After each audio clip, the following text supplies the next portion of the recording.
Allô, allô, bienvenue à ce tout nouvel épisode de Podcast M par Christine. J'espère que tu vas super bien.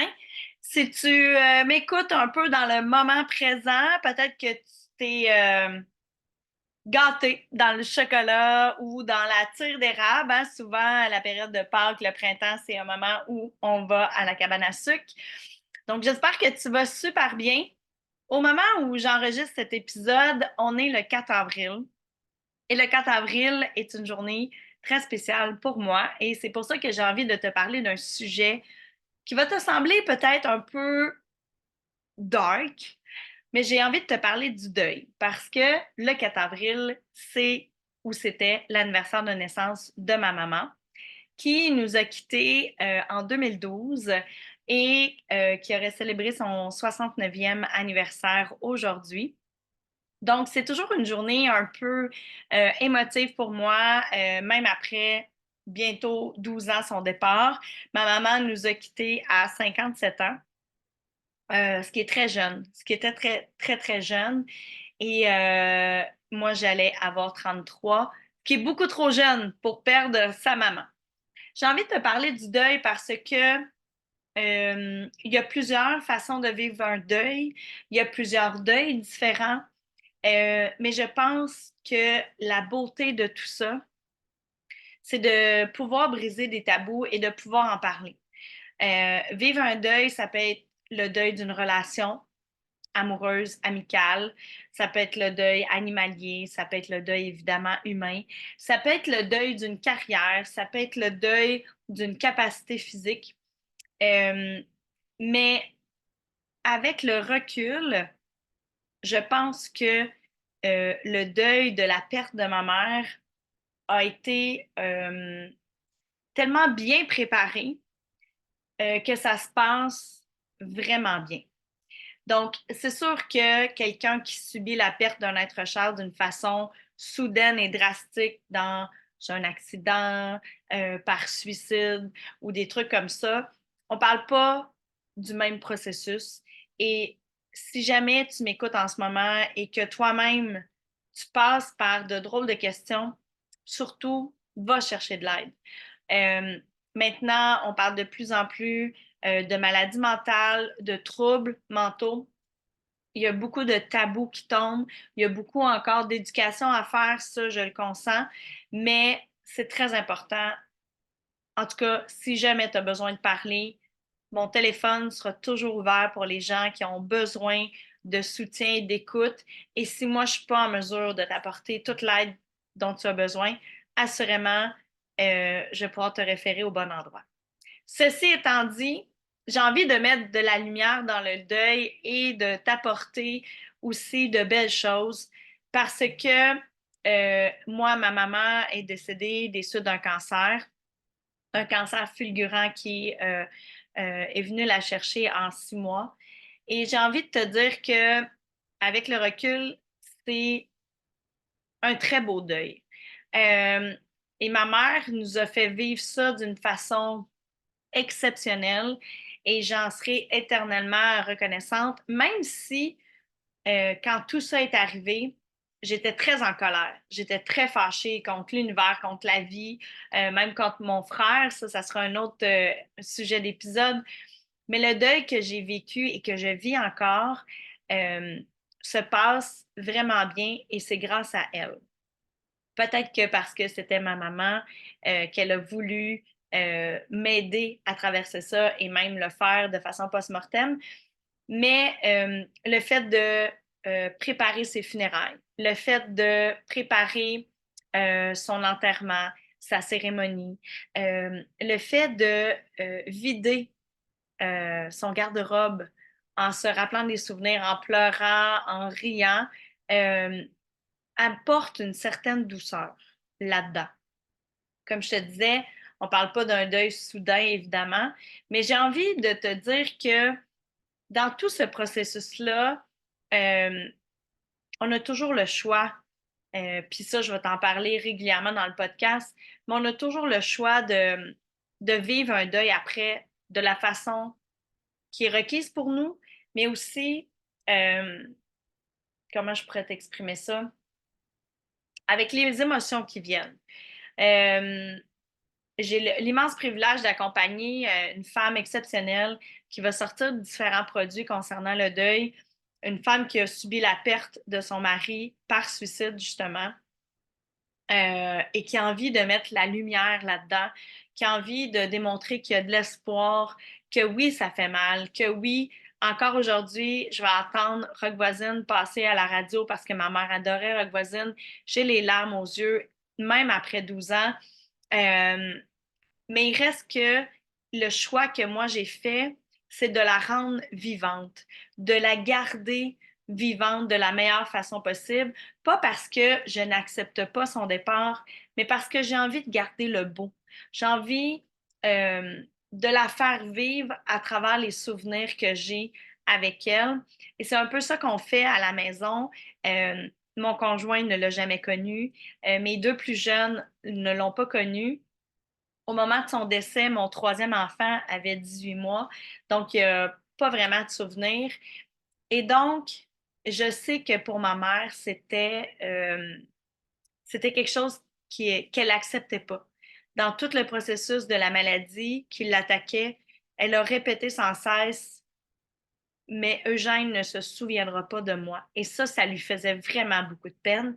Et je lui ai toujours promis de la garder vivante et de faire en sorte de, de se rappeler de beaux souvenirs. Donc, euh, ma mère est très présente dans nos vies, même si, comme je te le disais, mon conjoint et mes plus jeunes ne l'ont pas connu. Euh, Avec mes plus vieux, on en parle, des fois on pleure, des fois on rit. Emma me demande régulièrement de lui raconter des histoires drôles à propos de mon enfance et donc à propos de ma mère. Mamimo est très présente et avec le recul, ça me fait vraiment du bien parce que de faire comme si elle n'existait pas, ça ne fonctionnerait pas. Et c'est ce qui m'amène à te parler des différents deuils qui peuvent traverser ta vie, de faire à semblant, de faire comme si ça n'existait pas, ces deuils-là. Ben, pour moi, ma perception des choses, ce n'est pas la bonne façon de vivre ta vie. Donc, de faire à semblant de ne pas vivre le deuil d'un projet, par exemple. Tu as une super idée, tu as envie de mettre en place un projet, que ce soit un projet personnel comme courir un marathon ou que ce soit un projet plus professionnel, de fonder ta business, de créer un nouveau produit. Euh, Ça se peut qu'à un moment donné, tu arrives à l'étape inévitable où ce ne sera pas possible pour différentes raisons et que tu dois faire le deuil de ton idée, de ton objectif, que tu ne pourras pas atteindre pour plein de facteurs différents, de faire semblant que ce deuil-là n'existe pas, ne t'aidera pas à le traverser, ne t'aidera pas à passer au travers. Au contraire, tu vas juste comme mettre ça plus loin et à un moment donné, ça va refaire surface et ça va faire encore plus mal. Donc, peu importe le deuil peut-être que tu vis en ce moment, c'est important d'y faire face, de, de l'accueillir, de voir que ça existe, comme n'importe quelle autre émotion d'ailleurs, que ce soit la colère, la tristesse, le bonheur, l'amour, de voir que ça existe, de le reconnaître, euh, est vraiment important dans le processus. Et moi, c'est ce qui m'a grandement aidé, c'est qu'on n'a jamais fait à semblant que ma mère n'était pas décédée, on n'a jamais fait à semblant que la maladie ne l'avait pas frappée, on n'a jamais fait à semblant. On a toujours fait face. Parfois, c'est difficile. Parfois, on avait envie de prendre la fuite. Parfois, on avait envie de faire à semblant que tout ça n'était pas arrivé. Combien de fois je me suis dit, je suis dans un mauvais rêve, je vais me réveiller, puis ma mère va être là, ma mère va jouer avec ma petite fille parce que ma mère ne l'a pas connue. Et je sais, oh combien que je sais, qu'elle aurait aimé, même si elle aimait beaucoup ses petits-fils, combien elle aurait aimé avoir une petite fille. Donc, c'est comme si je te disais qu'en ce moment, je ferais comme à semblant que j'ai pas le trémolo en disant ça, puis que j'ai pas les yeux pleins d'eau. Mais c'est pas vrai. Il y a une émotion qui est montée quand j'ai imaginé ma mère jouer avec ma petite fille de 8 ans. Ça existe, c'est là. Donc, que tu sois entrepreneur ou pas, que tu sois dans un deuil ou pas, ne fais pas à semblant. fais face, reconnais ce qui se passe dans ta vie, reconnais qu'il y a un deuil à faire. Peu importe, le chemin va peut-être être long, le chemin va peut-être être court, mais de faire face au deuil de nos vies est très important. Je vais te donner un exemple pour terminer cet épisode-là qui est vraiment très lumineux. Mon conjoint, quand je l'ai rencontré, était agent de sécurité à temps partiel et était plombier à temps plein.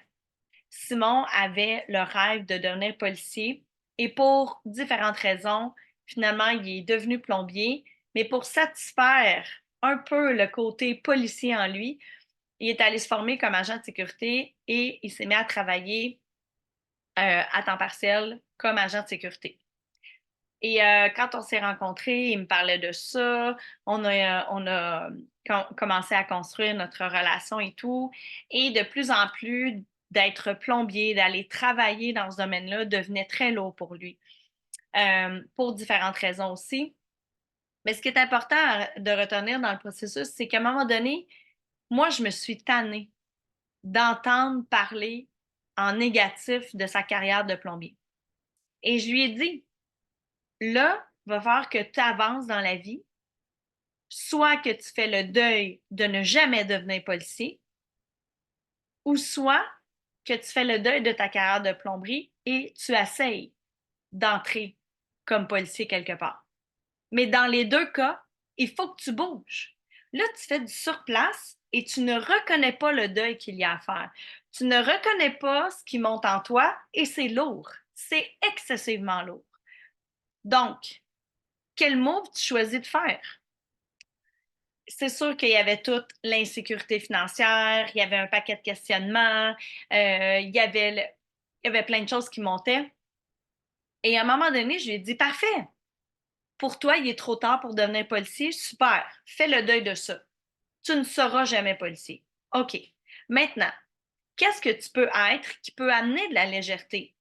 Qu'est-ce que tu peux être qui va t'aider dans le deuil de cette carrière-là que tu décides de ne pas entreprendre? Et d'un commun accord, j'ai décidé de le soutenir et il a tenté sa chance en devenant agent de sécurité temps plein.